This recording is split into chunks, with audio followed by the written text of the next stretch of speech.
Hello there, and welcome to my assignment, or my presentation. This is Jay, and today we're going to be talking about the origins of identity and gender and how gender theory can be used in media. So to start off, we have a quote from The Origin of Gender Identity. The subjective sense of belonging to one's sense is normally taken entirely for granted. The law in its varied history always had much to say about the rights or duties of men or the rights or duties of women, but until very recently it has never bothered to provide a definition of who is a man or who is a woman. The law in many cases defines specifically what a man or woman can or cannot do, what work they must not do, what clothes they must not wear, with whom they can or cannot enter into a marriage, or what specific obligations they have. But what constitutes a man or woman, what essential characteristics he or she has, are nowhere specified.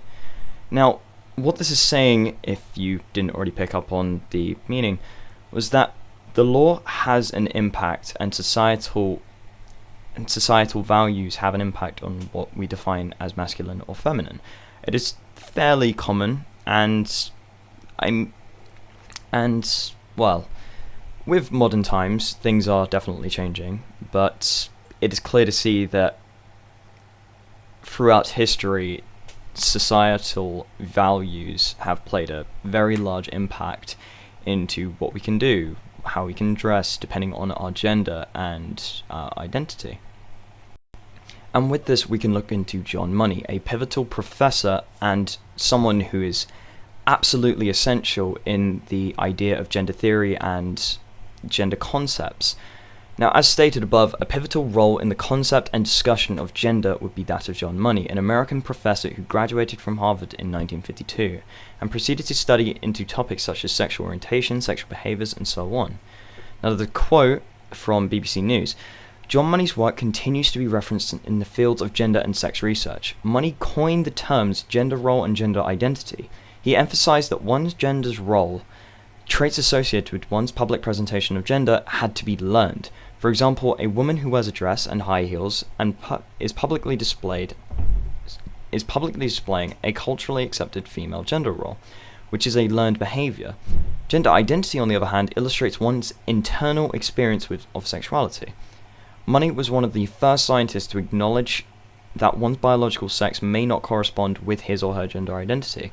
Now, there is context to John Money's upbringing. He was raised in a very feminine way and believed himself to be a female until he decided that he was happy being feminine whilst also being a man.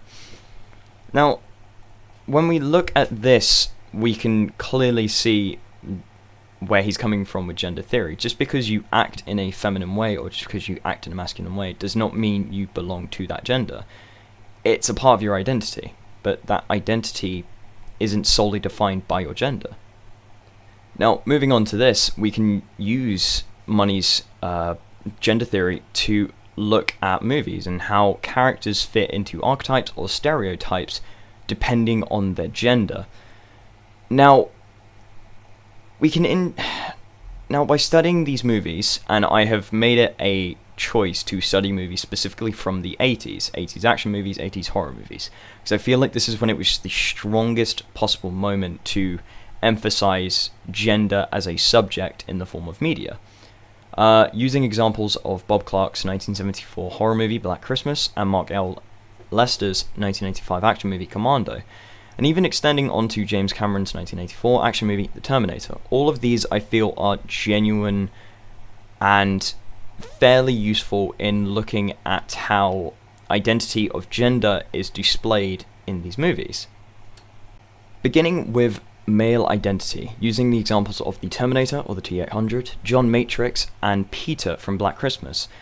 With the example of the T-800 and John Matrix, they are both played by the same actor, Arnold Schwarzenegger, who was mostly known for playing the stoic but lovable giant. However, in these movies, it was fairly common that he was a foreboding and ominous figure, especially if you were caught on his bad side.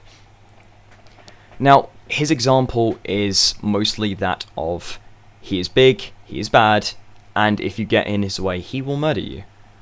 And unless he completes his objective, or unless he saves his daughter, he shows no emotion, and is mostly stoic for the most part of the movie. However, the most notable difference is that in the Terminator, he's a villain, and James Cameron, you could make an argument that him being a robot excludes him from male identity, but I'd argue that's what makes his robotic villain character so reflective of male characters at the time, them being no emotions, no nothing. They were solely there to be action characters and simply exist to shoot guns and look badass. Now, the exception is Peter from Black Christmas. He is an example of toxic masculinity, or toxic masculine presence.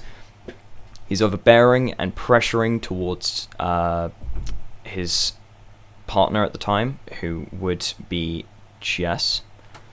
Now, there was a plot about abortion, which at the time this would have been extremely controversial. And he is of pro-life, meaning that he is happy to keep the baby and start a family.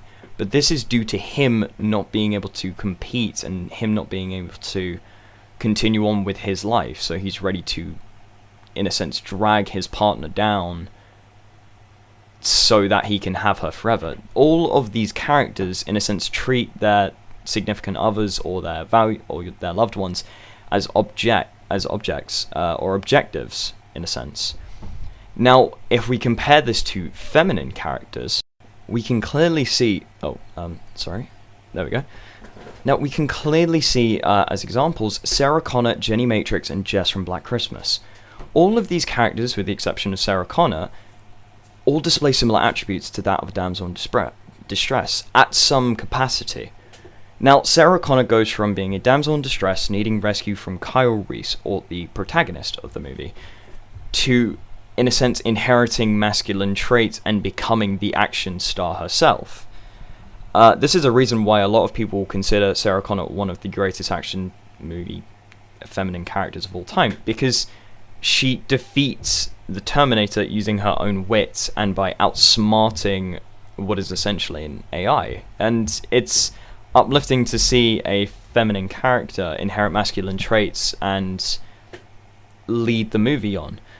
Jenny Matrix, on the other hand, in contrast, is nothing more than a damsel in distress. She is treated as an object by the villains and by the main character, all who seek her out to be used as a bargaining chip or as an objective to complete.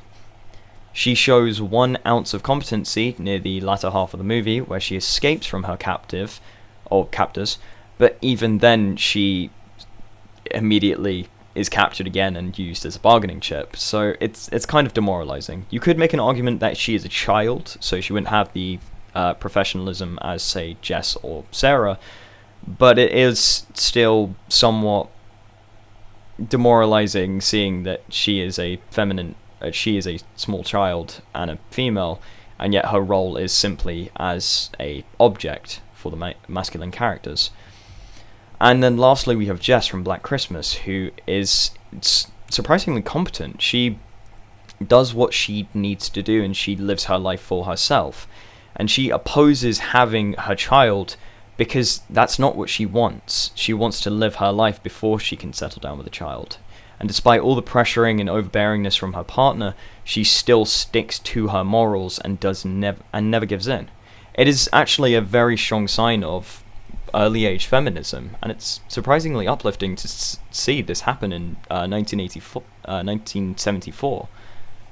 Now, you may be asking how gender theory plays a part into both masculine and feminine role models, but as a quote from my essay says, as it currently stands, we can use John Money's gender theory to understand characters and how they play their parts into the narrative of the societal setting in which the story takes place.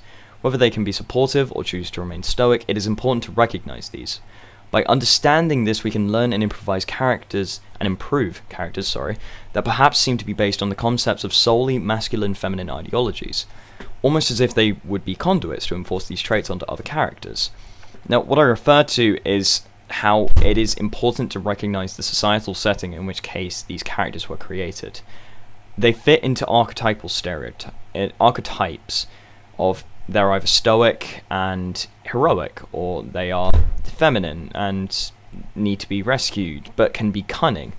I feel like it's important to recognize these as, I mean, it's fairly important, and also it can help an audience by creating their own characters and recognizing these flaws and deciding to create characters not based on societal expectations, but rather characters who are individuals and not based on societal values.